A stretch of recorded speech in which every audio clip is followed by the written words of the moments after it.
베드라슈 신명기 5번째 베드라스입니다. 왈왈. 오늘은 신명기 9장 1절에서부터 10장 7절까지입니다. 신명기 9장은 하나님의 출애굽 은총에 근거한 율법의 순종을 권면하는 내용입니다. 신명기 9장 1절에서 5절. 전장에 이어 계속해서 백성들이 가나안 땅에 들어가서 가질지도 모를 자만심을 방지하기 위한 모세의 교훈입니다.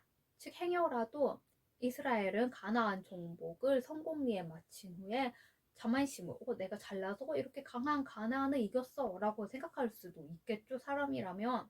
그래서 모세는 가나안이 저렇게 성읍들이 견고한데 너희들을 어떻게 이기겠냐, 그리고 그들은 굉장히 덩치가 커, 너희랑 비교도 안 돼, 이런 걸 되게 강조하면서 겸손함을 가질 수 있도록 하는 겁니다. 신명기 9장 1절. 이스라엘아 들으라, 내가 오늘 요단을 건너 너보다 강대한 나라들로 들어가서 그것을 차지하리니 그 성읍들은 크고 성벽은 하늘에 닿았으며. 그 성읍들은 크고 성벽은 하늘에 닿았다고 합니다. 정말 어마무시하게 막 그 땅의 성읍들이 정말 강하고 단단하고 크다는 의미입니다. 모세가 이들과 싸워보기도 전에 이스라엘 민족들의 기부터 꺾고 있습니다. 어차피 본인은 못 들어갈 테니 말입니다. 사실이 그렇긴 하죠. 이스라엘 민족들은 무려 40년이나 광야를 방황을 했습니다. 이 가나안 민족들 보기에 이스라엘 민족들은 크기도 작을 뿐더러 옛날에 싸움은 크기로 했잖아요. 골리앗이 나왔을 때도 굉장히 무서워했잖아요. 무기가 강하고 국방비 이런 걸로 승부를 걸지만 옛날에는 군인의 크기 같은 것도 굉장히 중요했단 말이에요. 왜냐면 맞붙어서 직접 싸워야 하니까. 그리고 또 이스라엘 민족들은 40년간 광야를 방황하면서 굉장히 지칠 대로 지쳤습니다. 그러니까 이들이 가나안 민족들을 이긴다는 것은 인간적인 눈으로 볼 때는 불가능한 일입니다. 신명기 9장 2절. 크고 많은 백성은 내가 아는 아낙 자손이라. 이곳은 이스라엘 혼자 힘으로는 정복할 수 없는 가나안 족속들의 강대함을 보여주는 또 다른 예시입니다. 결국 엘리에절은 이스라엘이 자신들만의 힘으로는 가나안 족속을 이길 수 없음을 강조하고 있습니다. 그리고 또 아낙 자손은 거인족이었어요. 키가 보통 2.1m에서 2.7m에 달했습니다.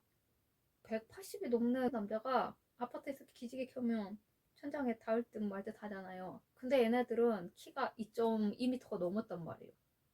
신명기 9장 3절. 오늘 너는 알라, 너희 하나님 여호와께서 맹렬한 불과 같이 내 앞에 나아가신즉 여호와께서 그들을 멸하사.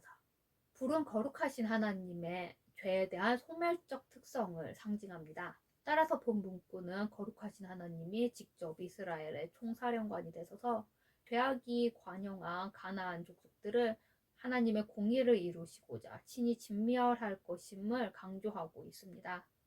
신명기 9장 4절. 내 하나님 여호와께서 그들을 내 앞에서 쫓아내신 후에 내가 심중에 이르기를 내 공의로움으로 말미암아 여호와께서 나를 이 땅으로 인도하여 들여서 그것을 차지하게 하셨다 하지 말라. 이 민족들이 악함으로 말미암아 여호와께서 그들을 내 앞에서 쫓아내심이니라. 이스라엘이 군사력으로는 불가능한 가나안 정복을 선수 하나님께서 이루셨음을 나타내고 있는 말씀입니다. 이것은 장차 이스라엘이 내가 강해서 내가 잘나서 이 가나안 민족들을 쫓아냈어 라고 생각할 수도 있기 때문에 미리 여기에서 경고를 하고 계신 겁니다. 오늘날 우리가 불의해도 하나님 나라에 들어갈 수 있게 된 것도 우리의 의 혹은 수고 때문이 아니라 온전히 하나님의 은혜 때문입니다. 이 민족들이 악함으로 말미암아 난공불락으로 보이는 가나안 점령이 그들의 의로움 때문이 아닌 첫 번째 근거를 말하고 있습니다. 그것은 바로 가나안의 악함 때문이었습니다. 그리고 다음 절에서 이제 두 번째 근거가 나옵니다. 신명기 9장 5절. 내가 가서 그 땅을 차지함은 내 공의로 말미암음도 아니며 내 마음이 정직함으로 말미암음도 아니오. 가나안 땅을 하나님께로부터 이스라엘이 받게 된 것은 그 이스라엘 민족들이 공의롭고 의롭고 정직했고 이롭기 때문이 아니라는 말입니다. 의로움은 신명기 신학에서 하나님의 명령에 잘 순종함으로써 얻을 수 있는 판명입니다. 또한 정직함은 마음의 도덕성을 일컫는 단어로 이스라엘 전체의 도덕적 수준이 우수하거나 다른 민족보다 나았기 때문에 그 땅을 주신 곳이 아닙니다. 여호와께서 이같이 하심은 내 조상 아브라함과 이삭과 야곱에게 하신 맹세를 이루려 하심이니라. 가나안 민족을 쫓아내신 이유입니다. 앞절에서는 가나안 민족이 악했기 때문이라고 하셨죠. 그러니까 여기에서는 가나안 땅을 이스라엘 민족에게 주신 더 근본적인 이유에 대해 말씀을 하시는 겁니다. 옛날에 400년 전에 하나님께서 아브라함에게 약속을 하셨죠. 그 가나안 땅에, 그 땅에 사는 백성들이 아모리족이 하나님의 심판을 받고 그 땅에서 쫓겨나고 너희 민족은 그 땅에서 살게 될 것이라고 말씀을 하셨어요. 하나님께서는 반드시 약속을 지키시는 분이십니다. 무려 400년 전에 약속도 기억하시고 지키시는 거예요. 하나님이 이렇게 약속을 잘 지키시는 신실한 분이시지만 인간의 입장에서는 400년 좀 너무 길죠. 너무 오랜 세월. 신명기 9장 6절. 본문은 출애굽 제1년 시내산에서 있었던 백성들의 금송아지 사건에 대한 회고입니다. 자꾸 이 흑역사를 끌어내줘.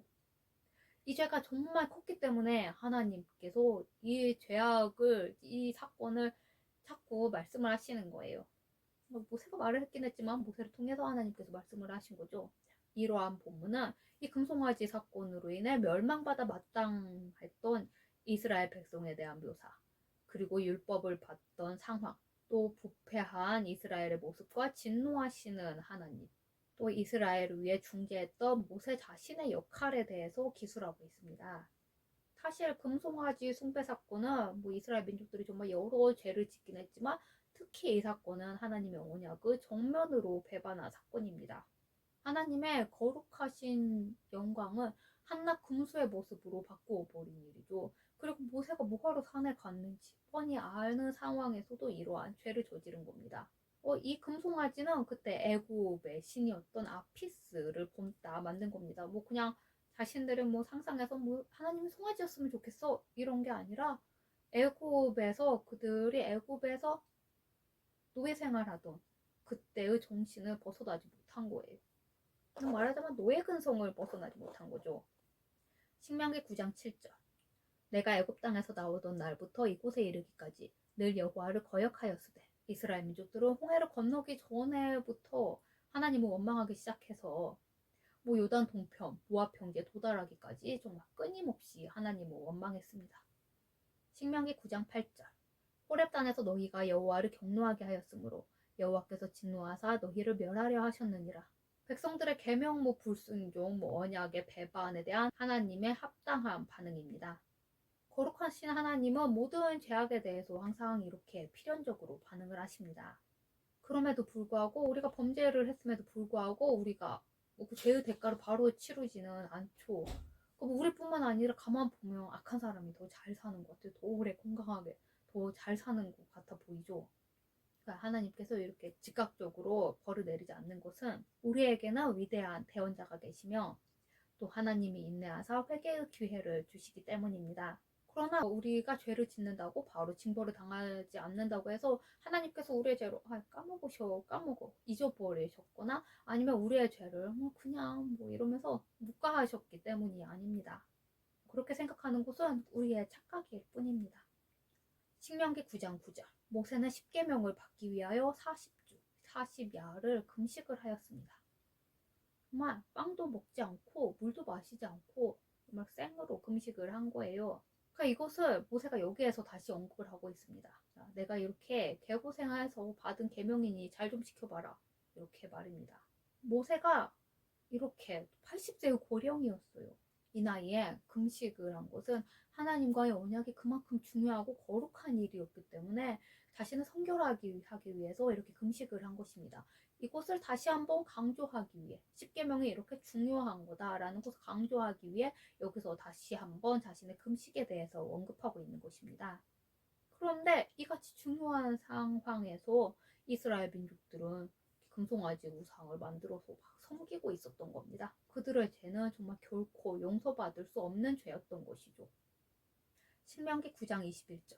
너희의 죄, 곧 너희가 만든 송아지를 가져다가 불살라 찢고 티끌같이 가늘게 갈아 그 가루를 산에서 흘러내리는 시내에 뿌렸느니라. 이 속죄 죄도 굉장히 구체적으로 나와 있죠. 송아지 가루로 만들어서 이렇게 시내에 막 뿌렸다 그러면서 송아지 형상을 만든 곳은 애굽의 신 아피스를 본따 만든 곳입니다. 우상을 숭배하는 행위뿐만 아니라 우상을 단순히 소지하고 있는 일, 내가 섬기지 않더라도 내가 가지고 있는 일도 죄악입니다. 또 금송아지를 태워서 불살라서 찢고 가루를 시내에 뿌렸습니다. 이것은 백성들 자신이 완전히 멸망당에 마땅한 죄를 저질렀음을 보여주기 위한 조처입니다. 우상 숭배와 그에 대한 죄값을 백성들이 치러야 함을 보여주는 말씀입니다. 신명기 9장 22절에서 29절. 모세는 백성들의 자만심을 방지하기 위해서 금송아지 숭배 사건을 회고했었죠. 근데 이제 본문에서는 모세가 하나님께 정말 간절히 기도하여 하나님께서 다시 백성들과 언약을 받은 내용에 대해서 언급을 하고 있습니다. 이러한 이스라엘의 범죄 사건을 굵직굵직한 죄만 정리를 해보면 다음과 같습니다. 다베라 사건, 출애굽 제2년 2월 20일. 시내산에서 가나안을 향해서 전진한 지 얼마 되지 않아 일어난 사건으로 광야길이 막 험난하고 피곤하니까 백성들이 모세와 아론에게 원망과 불평을 늘어놓은 사건입니다. 그때 하나님의 진노로 불을 받았습니다. 두 번째는 마사 사건입니다. 출애굽제 1년 2월에 일어난 사건으로 물이 부족하니까 하나님과 모세 그리고 아론을 원망한 사건입니다. 기브로 삿다와 사건. 다베라 사건 직후에 만나의 백성들이 실증 난 거예요. 그래서 백성들이 애굽에서 노예 생활의 대가로 막 고기 같은 거 먹었다고 원망을 하는 거예요. 얼마나 폐역합니까 이스라엘 민족들이. 폐역하고 비겁하죠. 뭐 고기를 먹어봤자 얼마나 먹었겠어요. 그래서 하나님께서 그래 실컷 먹어봐라 하고 한 달간 하나님께서 메추라기를 내리셨지만 결국 징벌을 당한 사건입니다. 네 번째는 가데스 바네아 사건입니다. 출애굽제 2년 5월 중에 일어난 사건으로 가나안 땅에 12명의 정탐꾼을 보냈죠. 근데 12명의 정탐꾼들이 부정적인 보고를 해서 백성들이 다시 애굽으로 가자고 막 아우성쳤던 일입니다. 그래서 그들은 징벌로 40년간 무려 40년간 광야를 방황하는 벌을 받았습니다. 결국 이상과 같은 사건들은 이스라엘 민족들이 하나님의 이런 은혜를 받을 만한 자격이 전혀 없음을 보여주고 있습니다. 그럼에도 불구하고 하나님께서는 그들에게 절대적인 은혜와 사랑을 베푸시고 인도하십니다. 신명기 9장 27절. 주의 종 아브라함과 이삭과 야곱을 생각하사 이 백성의 완악함과 악과 죄를 보지 마옵소서. 이것은 이스라엘 백성들이 이러한 징벌을 명쾌하려고 모세가 중보기도를 하는 내용입니다. 그 모세는 단순히 하나님께 감정적으로 호소하지 않았습니다. 하나님, 이들을 불쌍하지 않으십니까? 이들이 정말 애굽에서 노예 생활하다가 정말 개고생하다가 나왔는데 이들이 불쌍하지 않으십니까? 이러면서 기도한 것이 아니라 하나님과 400여 년 전에 약속했던 그 약속을 하나님께 상기시킴으로써 이 약속을 지켜달라고 하나님께 기도를 합니다. 신명기 10장은 과거 하나님의 출애굽 구원 은총에 근거한 율법 준수와 권면에 관한 내용입니다. 신명기 10장 1절에서 5절. 앞장에서 모세는 금송아지 우상 숭배 사건 및 그로 인한 하나님과 이스라엘의 언약 관계 단절에 관한 내용입니다. 이제 본문은 하나님께서 모세의 중보기도를 들으시고 그들 파기된 언약을 다시 회복시켜 준 데에 대한 내용입니다. 즉 본문은 계명을 다시 기록한 모세가 열화가 돼가지고 10계명을 깨버렸죠. 그래서 그 이제 10계명을 다시 쓸 두 돌판을 가지고 산에 올라오라는 겁니다. 그리고 또 이 10계명 두 돌판을 보관할 그 언약궤를 만들라고 하나님께서 말씀을 하십니다. 사실 이스라엘 민족과 하나님과의 맺은 언약은 이스라엘 민족들의 일방적인 계약 파기로 없었던 것이 되어버렸죠. 따라서 하나님과 이스라엘 간에는 아무런 관계가 없었습니다. 계약을 맺은 거 없는 거죠, 전혀. 그렇지만 모세의 중보기도 하나님의 긍휼하심으로 말미암아 다시 한번 하나님과 이스라엘 관계가 회복이 되는 겁니다. 신명기 10장 1절. 그때 여호와께서 내게 이르시기를 너는 처음과 같은 두 돌판을 다듬어 가지고 산에 올라 내게로 나아오고 또 나무개 하나를 만들라. 10계명 언약 돌판을 2개로 만든 곳은 당시의 일반적인 계약의 관습이었습니다. 그러니까 하나님께서는 그때 관습 같은 거 무시하지 않으시는 거죠. 그러니까 지금 성경을 보는 우리보다 그때 이스라엘 민족들은 이 10계명 돌판이 무엇을 의미하는지 더 절실하게, 더 깊이 깨달을 수가 있었습니다. 이렇게 돌판을 2개를 만든 곳은 하나는 이제 그 계약 돌판 두 개에 이제 똑같은 내용을 썼어요. 그 하나는 사본인 것이죠. 그 하나는 이제 군주가 가지고 있고 다른 하나는 복종할 의무가 있는 신하가 가지고 있었습니다. 그리고 하나님께서 나무개 하나를 만들라고 하셨습니다. 여기요, 이 명령은 모세가 처음으로 십계명 두 돌판을 받으러 시내산에 올라갈 때 이미 주어진 말씀입니다. 그럼에도 불구하고 하나님께서 다시 한번 이 언약궤에 대한 말씀을 하신 겁니다. 그것은 모세에게 주어진 이 십계명이 얼마나 중요한지를 다시 한번 강조하시고자 하신 겁니다. 자, 그러면 이같이 십계명의 중요성을 강조한 이유는 무엇일까요? 그것은 십계명 두 돌판을 온전히 보존하는 것은 십계명을 포함한 모든 율법을 마음에 새기며 또한 그것의 신실한 이행을 상징하는 것입니다. 신명기 10장 3절 내가 조각목으로 궤를 만들고 처음 것과 같은 돌판 둘을 다듬어 손에 들고 산에 오르매. 실제로 궤를 만든 것은 모세가 하산한 후였습니다. 그런데 이처럼 시간적 순서를 무시한 채 마치 모세가 돌판을 받으러 산으로 올라갈 때 궤를 만드는 것처럼 여기서는 서술을 하고 있죠. 그것은 모세가 시간적 순서에 구애받지 않고 단지 언약이 회복되어 십계명 두 돌판을 하나님께로부터 다시 받았다는 점과 그 두 돌판을 하나님의 지시에 따라 만든 언약궤 속에 보관했다는 점을 강조하기 위함이었습니다. 조각목은 일종의 아카시아 나무입니다. 이 나무는 내구성이 좋고 단단합니다. 그렇기 때문에 이 조각목은 하나님의 성전에서 여러 기구들을 만드는 곳에 쓰였습니다. 이 나무의 주요 서식지는 네게브나 시나이 반도입니다. 신명기 10장 5절 내가 돌이켜 산에서 내려와서 여호와께서 내게 명령하신 대로 그 판을 내가 만든 궤에 넣었더니 지금까지 있느니라. 십계명이 궤에 들어간 때는 실제로는 성막이 봉헌된 후였습니다. 그런데 여기서는 마치 두 돌판을 받자마자 언약궤에 넣어서 보관한 것처럼 얘기하고 있죠. 그것은 언약의 소중함을 상징적으로 강조하며 또 돌판의 안전한 보존으로 말미암아 후손들로 하여금 자신들이 언약 백성임을 분명히 인식하도록 하기 위함이었습니다. 신명기 10장 6절에서 11절 파기되었던 언약 관계가 다시 회복된 데 이어 이스라엘이 40여 년 동안 광야 생활을 하던 중 서서히 신정 국가로서 기틀을 다진 데 대한 회고입니다.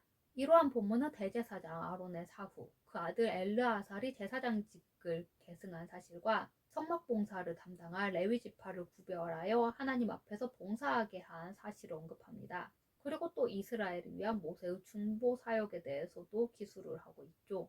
그런데 엘르아살이 대제사장직을 계승하시기는 아론이 죽은 이후니까 출애굽 제40년 5월 1일의 일입니다. 그리고 또 하나님께서 레위 지파를 구별하여 세우신 때는 출애굽 제2년 1월의 일로 양자간에 굉장히 긴 시간이 있습니다. 그럼에도 불구하고 모세는 두 사건을 이 한 절에서 마치 같이 있었던 일처럼 묘사를 하고 있습니다. 그것은 하나님께서 이스라엘이 범죄를 저질렀음에도 불구하고 그들이 하나님의 선민으로서 살기에 적합한 체제를 주신 사실을 상기시킵니다. 신명기 10장 6절 이스라엘 자손이 브에로 브네야 아간에서 길을 떠나 모세라에 이르러 브에로 브네레야 아간은 약한의 아들들의 우물들이라는 뜻입니다. 그런데 이제 이곳에 분명치는 않지만 약한이 성경에서 에서의 후손들로 묘사된다는 점으로 미루어 봐서 이곳은 에서의 후손들이 살던 에돔의 이 외곽에 있었을 것으로 추측이 됩니다. 모세라라는 뜻은 앞에 모세를 부르는 그런 말이 아니라 모세라라는 것은 징벌이라는 뜻입니다. 이러한 뜻의 지명은 아론이 그곳에서 죽은 것이 무리바에서 물 때문에 하나님을 반역한 데 따른 형벌의 결과임을 보여주기 위함입니다. 신명기 10장 7절 곧 거기를 떠나 굽고다에 이르고 갈라진 틈이라는 뜻으로 가데스 바네아 근처에 있던 호라깃갓과 동일한 지역입니다. 욥바다에 이른즉 그 땅에는 시내가 많았으며 욥바다라는 지명은 상쾌하다는 뜻입니다. 그 사막에는 물도 없는데 욥바다에 물이 있었으니 얼마나 그곳이 상쾌하게 느껴졌겠습니까? 이곳은 아카만 북단의 항구 에시온 게벨에서 북쪽으로 약 21km 지점에 있었던 곳입니다. 가나안 땅은 하나님께서 이스라엘 민족에게 주신 선물입니다. 제가 이 말씀을 제가 섬기는 교회에서 뭐라고 해야 되지? 전한다 해야 되나? 강연한다 그래야 되나? 유튜브 하는 것처럼 똑같이 합니다. 처음에 제가 이걸 시작했을 때는, 이 교회에서 시작했을 때는 성도님들이 많이 주무셨습니다. 뭐 거의 100% 주무셨어요. 그러니까 뭐 시골 교회라 이제 성도님들이 별로 없긴 하지만 어쨌든 거의 100% 주무셨단 말이에요. 그때는 내가 이렇게 하는데 자네 뭐 이런 생각이 아니고 속이 편했습니다. 그냥 원고 보고 줄줄줄줄 읽고 막 생략하고 빨리 끝나는데 초점을 맞추고 했습니다.